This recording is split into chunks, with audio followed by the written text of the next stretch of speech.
นนท์ทำไมมึงชอบมาที่นี่จังวะที่กูพามาตลอดเลยกูชอบที่นี่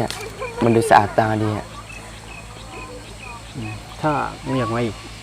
บอกกูก็ได้ถูกพาไว้นั้นแหละ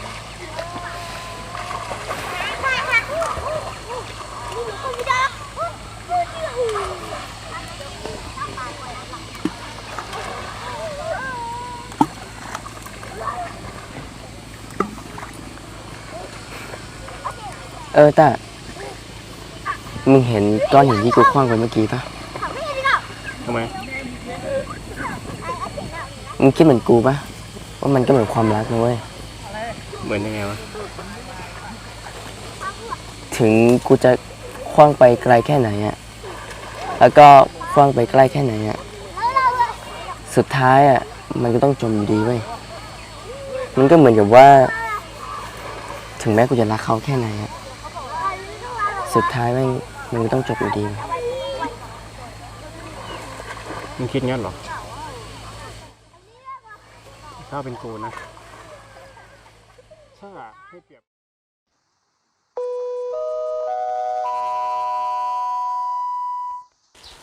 กูไม่น่ารอพวกมึงเลยกูโดนทำโทษเลยเนี่ยมาสายก็ดีกว่าไม่มาน่ะอย่างน้อยก็มาปะมาสายทุกวันอย่างนี้ก็ไม่ไหวป่ะพรุ่งนี้กูไม่รอแล้วนะ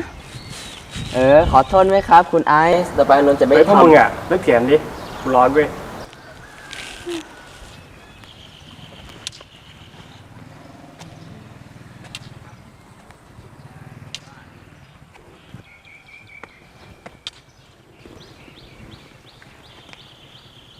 ต่อไปอย่ามาโรงเรียนสายอีกนะเข้าใจไหมใช่ค่ะรีบไปเรียน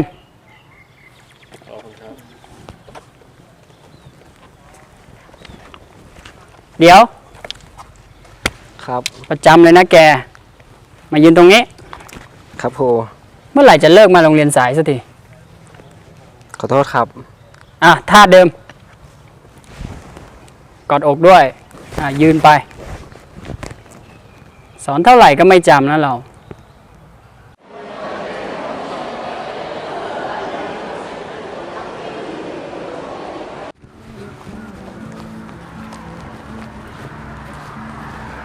วันนี้กลับไงจะมารับรถมารับไงจะมารับหรอไว้เจอกันนะบ๊ายบายโอเคบ๊ายบายครับไปขับรถครู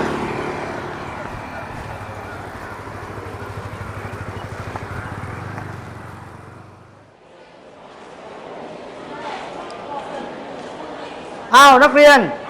ครับหน้าครูไม่ว่างนะงั้นครูขอฝากงานไว้นะให้นักเรียนทุกคนไปวาดสิ่งที่ง่ายๆในสิ่งที่ตัวเองชอบแล้วกันนะแล้วเจอกันคาบหน้านะโอเคนักเรียนทำความเคารพขอบคุณครับ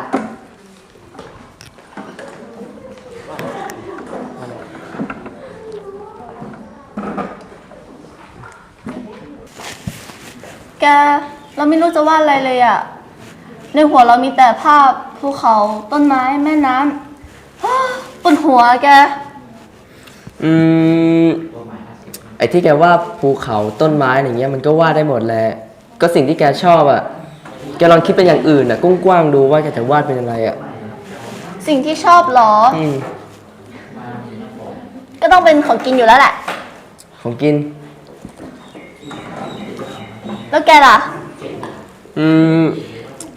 เราชอบดนตรีอ่ะก็คิดว่าน่าจะวาดกีตาร์แหละแล้วมึงล่ะต้ากูเหรอกูชอบวาดคนลักษณะแบบนี้คนที่มึงชอบเหรอใช่ไอ้เราไงโอเคงั้นเดี๋ยวไปเข้าน้ำก่อนนะเดี๋ยวมาเดี๋ยวดิโอเค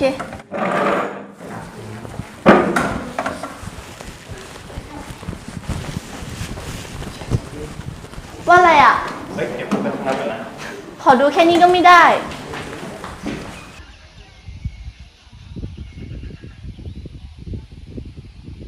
เฮ้ยวันนี้มีการบ้านไหมไม่มีเปล่าไม่มีเหรอมีดิตอนเช้านี่ไงวิชาศิลปะตอนเช้าจำไม่ได้จริงเหรอโอ้ยพวกมึงแม่กูไล่ตามแล้วอ่ะกูกลับบ้านก่อนนะโอเคกลับดีล่ะเจอกันพรุ่งนี้ครับ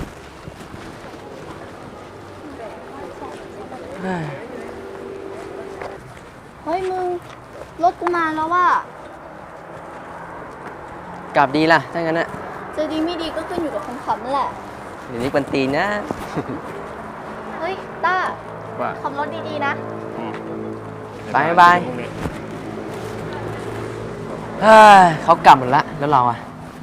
กลับดีรอเฮียอะไร ไปเอารถดิ ป่ะ เหนื่อยนะวันเนี้ย นิดนึงอย่าลืมการบ้านนะเว้ย โอเค มีคนอยู่บ้านไหมเนี่ย แม่กูไม่อยู่อ่ะ แต่น้องกูอยู่อ่ะ ต้ากูมีอะไรจะบอกมึงว่า อะไรวะ คือ ต่อไปหรือว่าพรุ่งเนี้ยมึงไม่ต้องมารับกูก็ได้นะเว้ย คือแม่กูเขา ไม่ต้องพูดละเดี๋ยวกูมารับเหมือนเดิมแหละไปละ เอาเอ้ยกูต้องไปกับมันใช่ป่ะเนี่ย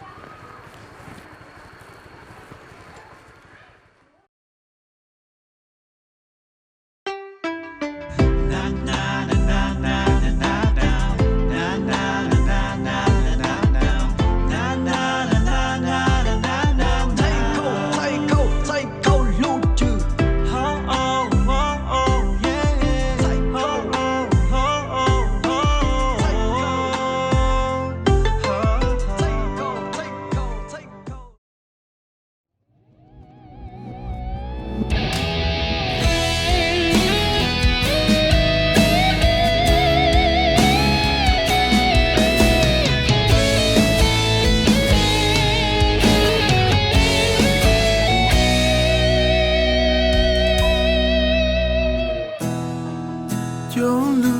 ก็ให้เรารู้รู้ชัวร์รู้เท่าอื่นยอโอเค ไอ้ต้าทำอะไรวะ เฮ้ยมุกเด้งเพลงในฟังได้ปะ 사무대 사무실 섞인 감정 대신 넌บอกก่อนที่หนึ่งชี้ให้รู้ที่โอ้ยเก่งยังใช่กูยังบอกเจ๋งให้ดีกูโน้น้องดีอะต้า กูถามเลยได้ไหม ว่าอะไร มึงเคยแอบชอบใครไหม กูเหรอ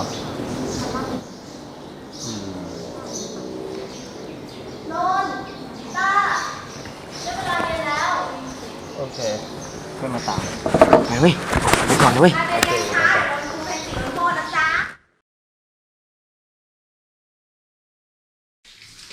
เฮ้ย กูไม่น่ามาคงเล่นมึงเลย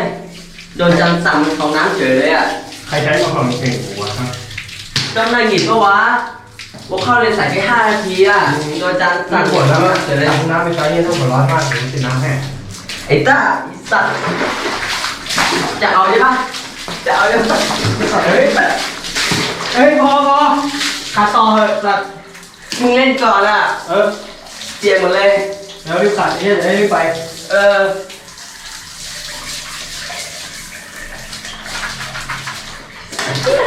ไม่หยุดเหรอมึงไม่เล่นเหรอมึงไม่เล่นเหรอฮะ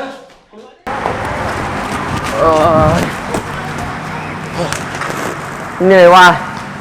วันนี้วันโซนอะไรของกูวะ เหนื่อยก็เหนื่อย เปียกก็เปียก เลิกบ่นไอ้เฮ้ย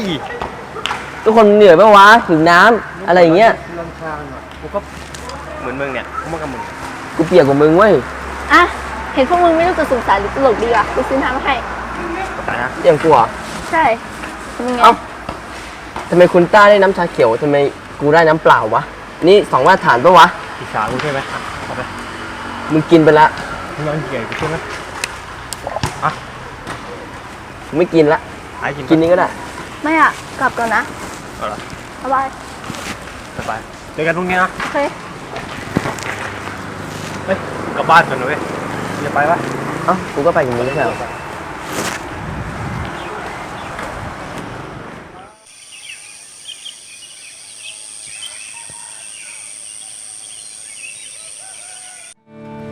คิดอยู่ทุกวันคิดอยู่ทุกคืนคิดว่าสักวันตัวฉันคงจะลืมน้อยลงทุกวันที่เราคุยกันเพราะว่าอะไร เฮ้ยมานี่เร็ว ถึงได้ โอ้แม่งเรียกตั้งนานเลยฮะ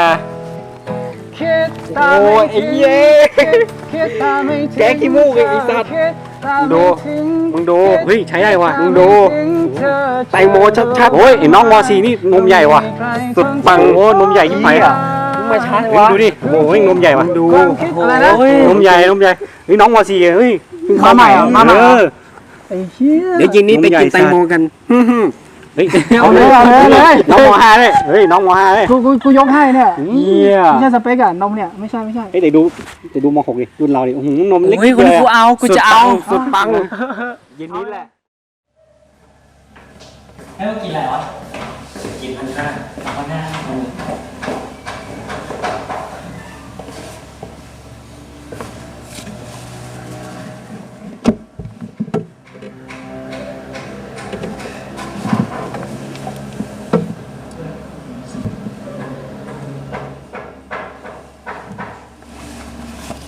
เฮ้ยมึง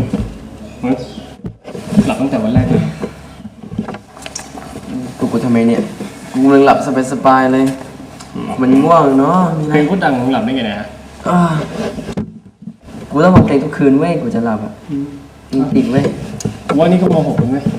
มึงคิดไว้อย่างว่ามึงเรียนต่อเลย เออคิดไว้แล้วว่ะกูคิดมานานแล้วแหละกูคิดว่ากูน่าจะไปเรียนที่มอพี่บูนอ่ะคณะมนุษย์อิงแล้วก็อีกนั่นแหละ พี่โลกอะนะ แล้วมึงอะ กูคิดและเครียดว่ะไม่รู้กูจะเรียนอะไรดีเนี่ยไม่เก่งทุกอย่าง น่ะไม่ต้องเครียดหรอกค่อยๆคิดเว้ยหรือว่า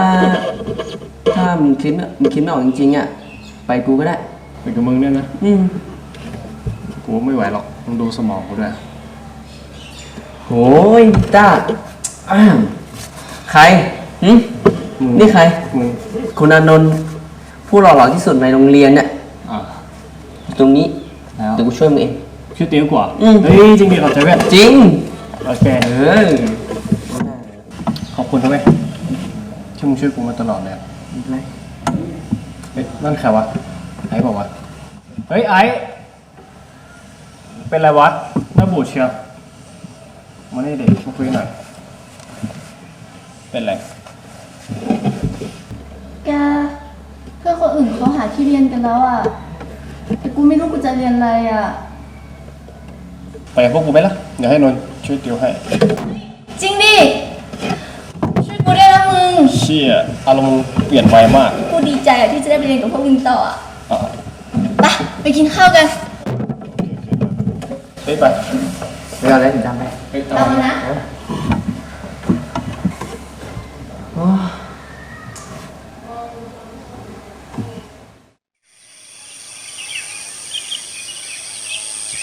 เฮ้ยแกข้อเนี้ยมันทำยังไงอะ เราว่าปรากฏการณ์ใดที่สลับทฤษฎีบิ๊กแบงใช่ไหมเราว่าน่าจะเป็นการขยายตัวของเอกภพอ่ะ มาพร้อมยัง พร้อมแล้ว โอเค เนี่ย เอาปากกากันไอ้ยนนท์มีปากกาเน้นคำเปล่าวะ อ๋อ เล่นหน่อยดิ มี ได้ครับใส่แว่น คือด้วยด้วย โอ้ได้ ทำไมพวกแกสองคนต้องใส่เสื้อผ้าเหมือนกันด้วยเนี่ย นั่นดิทำไมมึงใส่เสื้อเหมือนกูวะ แม่กูซื้อมาไงกูคงเสกมาไม่ได้หรอก เอายัง อ่ะ มา มา จิ้วกันเลยมา ข้อ นี่ ไหน นะเว้ยข้อเนี้ยมันสัตว์หลายชนิดมีสัมพันธ์ไอ้เดี๋ยวเก่าก่อนนะ ต้า ว่า พอดีพี่เพิ่งทำเค้กอะให้มึงลองกิน กูจะไม่ต้องเสียใช่ไหม ไม่หรอกนะรอแป๊บนะเดี๋ยวจะว่าให้ นี่ แล้วมึงจะ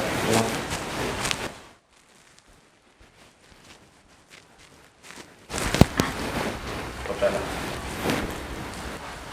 เงินเลย อ่ะมึงถือได้ถึงตอน หัว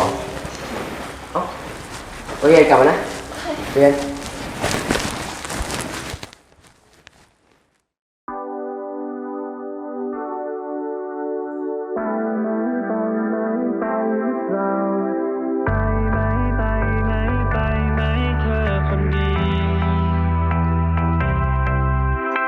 ไปไหมไม่ใช่ไปไหมที่ฉันต้องการคือเธอเดินเคียงข้างกันไปไหมและไม่ใช่ต่อไหมและฉันจะอยู่กับเธอไปจนชั่วนิรันดร์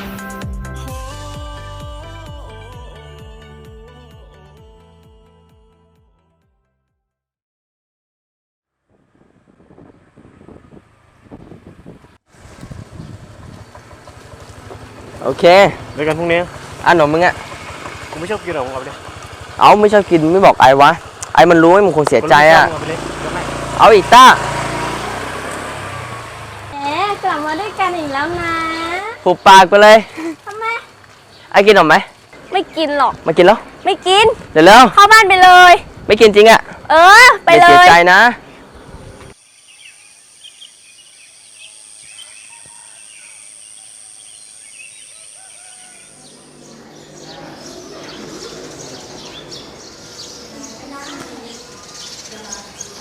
ไอ้นุ่นทำอะไรวะ ฮะ เอาไป เขียนเฟรนชิพให้เพื่อนไง มึงเขียนกูยัง ยังไม่เขียนด้วยว่าลืมได้ไงวะ เขียนกูด้วยอ่ะของมึง เขียนตอนนี้เลยเหรอนี่แหละ กูยังไม่เขียนมึงที่จะเขียนละ ยื ยืมนะ โอเคโอเค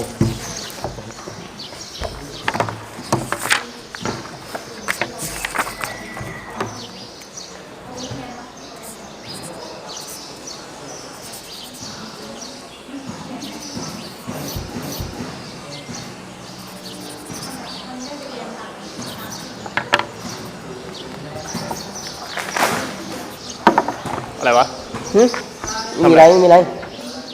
เขียนต่อ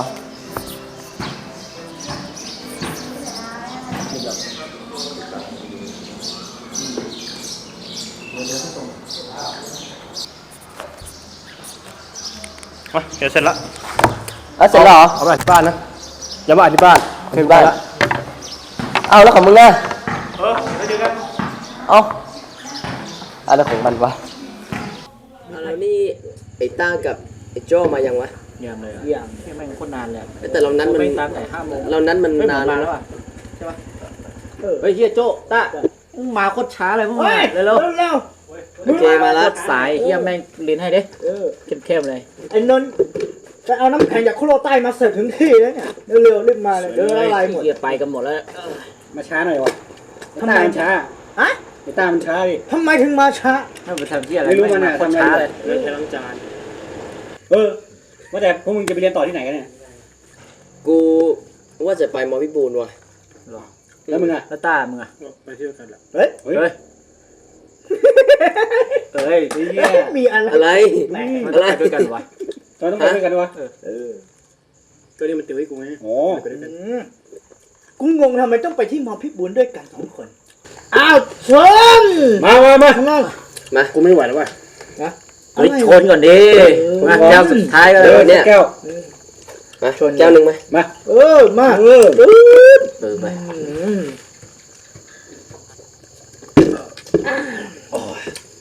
ไม่ไหวกูไปนอนแล้ว อะไรวะ ไหวเปล่า ไปแล้วเหรอวะ เฮ้ยเชี่ยแม่งเล่ายังไม่หมดเลย เฮ้ยไปส่งเพื่อนไหนนี่ เดี๋ยวกูไปดูมันด้วย โอเคเดี๋ยวไปไป เดี๋ยวกูมาดูมา เฮ้ยไปดูมานะฝากต้าหน่อย ฝากตาด้วยด้วย ฝากต้าหน่อยค่อยเมื่อกี้ดูโคแข็งนะแบบมาคออ่อนเฉยเลย เดี๋ยวกู2 คนดูมึงเอง อย่ามาพูดคำนี้ เฮ้ย ไหวเปล่า กูนอนไม่ไหวไม่ไหวแล้ว อะไรเนี่ย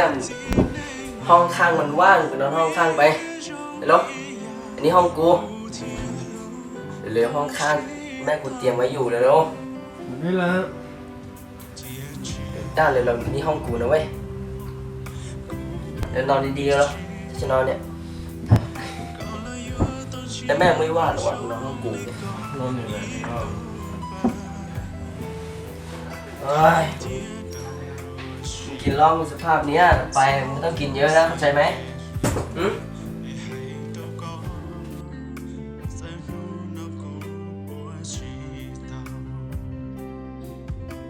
越说骄傲个呀，老鹰也去找路途上路，再丢有老爱也不去找。从一个我所在呀，电视影报喜莫片高铁谷，日期我走梦无改，内的该去路。寂寞路边，我都也懂得，日天只是到，微风早给在，有些祈祷，为要努把，为要心内呀，为容易呀，古天路。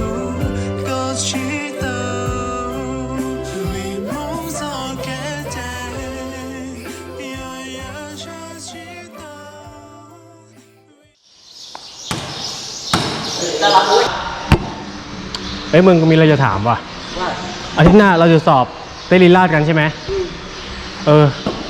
กูเต้นไม่ได้เลยว่ะช่วยสอนกูหน่อยดิ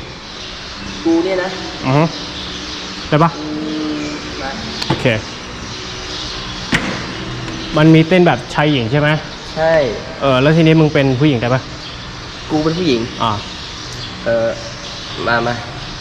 แล้วต้องทำยังไง มึงแบมือ กูจับมืออย่างนี้แล้วก็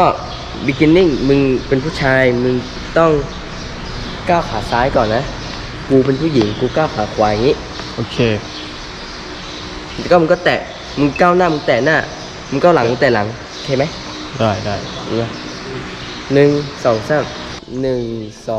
3 แตะด้วย ได้ตัว มึงแตะหน้า มึงแตะตรงนี้ แตะหน้า นี่ อย่างนี้ ไม่ก็ต่อ มึงก็ถอยหลังที่มึงแตะ3 4 ทั้งที่รู้ว่าจะไปไกลแต่ตัวฉันก็เคยทำใจได้สักทีการลืมใครสักคนมันไม่ง่ายเลยและตัวฉันก็ทำไม่เคยได้เลยยังจนยังจำทุกวินาทีที่ฉันพยายามจะลืมการลืมเธอมันคงทำได้ยากง่ายกว่านั้นให้ฉันตายจะดีกว่าการที่จะให้ฉันลืมคนที่รักมาแสนเนิ่นนานถ้าจะให้ลืมฉันคงทำไม่ไหว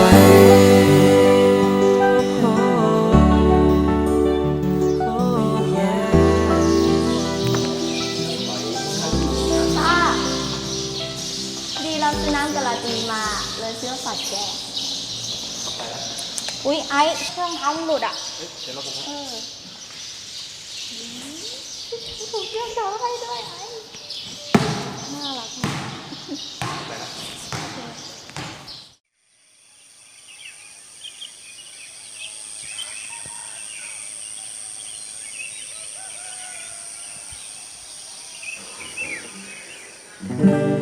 เพื่อนคนหนึ่งแอบรักเธอเก็บงำความรักนั้นอยู่ภายใน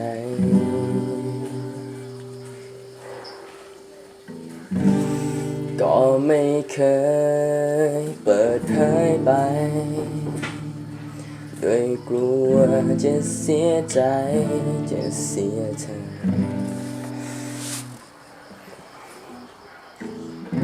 ปิดบังอยู่ตั้งนาน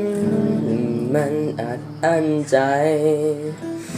ยิ่งเราใกล้ชิดกันยิ่งหวั่นไหวเธอสบตากลับหลบตาเธออยู่เรื่อยไปห่างแค่เพียงเอื้อมมือแต่มันคือแสนไกลยิ่งเธอเป็นเหมือนเพื่อนสนิทยิ่งไม่มีสิทธิ์จึงบอกไปว่ารักเธอ เฮ้ยพี่ร้องเพลงนี้ทุกวันอะพี่ไม่เบื่อบ้างเหรอหนูฟังจนแบบ หนูจะร้องได้แล้วอ่ะ ก็พี่ชอบเพลงเนี้ย แล้ววันนี้พี่เป็นอะไรอ่ะทำไมถึงกลับมาคนเดียว กลับมากับพี่ตาไงทะเลาะกันเหรอ วันนี้พี่ต้าแกยุ่งอ่ะ และอีกอย่างคือพี่รีบกลับบ้าน ใช่หรือเปล่า หนูถามจริงๆนะพี่ พี่อ่ะชอบพี่ตาปะ บ้า ถามอะไร พี่ต้ากับพี่เป็นผู้ชายนะเว้ย มันผิดธรรมชาติเว้ย แล้วพี่รู้ได้ไง ว่ามันผิดธรรมชาติ บางทีอะนะ ความรักของผู้หญิงกับผู้ชายอะมันอาจจะผิดก็ได้ พี่ก็อย่ายึดติดกับคำพวกนี้มากดิ แกแม่งรู้ทันพี่ตลอดเลยนะ แต่ว่าเขาคงไม่ชอบพี่อะ แล้วพี่รู้ได้ไงว่าเขาไม่ชอบอะพี่อะเคยทำอะไรให้เขารู้ไหมว่าพี่อะชอบเขา พี่ไม่เคยทำใช่ไหมฮะ ไม่เคยทำอะเขาจะรู้ได้ไงเล่า แหม ก็ลองดูดิพี่ ลองสักตั้งดู เผื่อเขาอาจจะชอบพี่ก็ได้นะ ขอบใจแกมากเลยที่จะลอง หนูลองดูดิพี่ไม่เสียหายนะ ถ้าพี่บอกเขาอะความหวังอะอาจจะ50-50ก็ได้นะ แต่ถ้าพี่ไม่บอกอะความหวังก็เท่ากับ0เลยนะพี่สู้ๆนะคะ จะลองดู โอเคงั้นหนูไปทำงานแหละ ใจแกมากนะ โอเค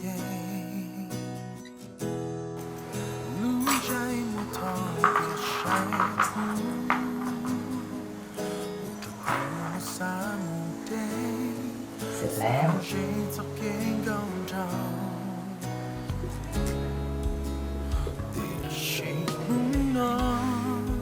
เรื่องอะไรวะ อ๋อสำคัญนี่อยู่ไม่เลยว่าไม่อยู่เลยวะ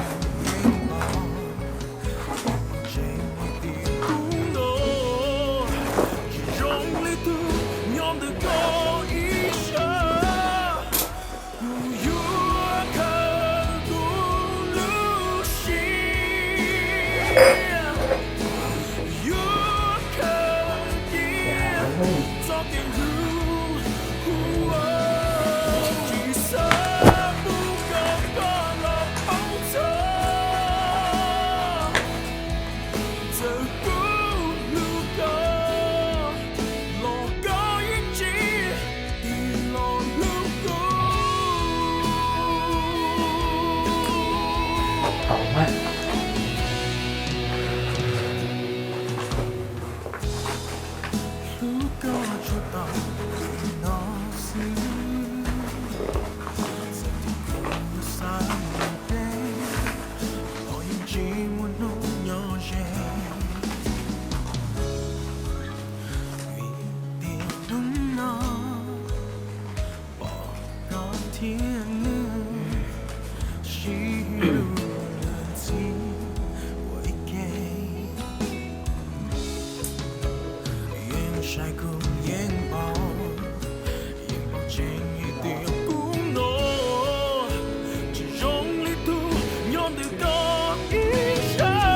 หวังเลยเช่ากูนะต้า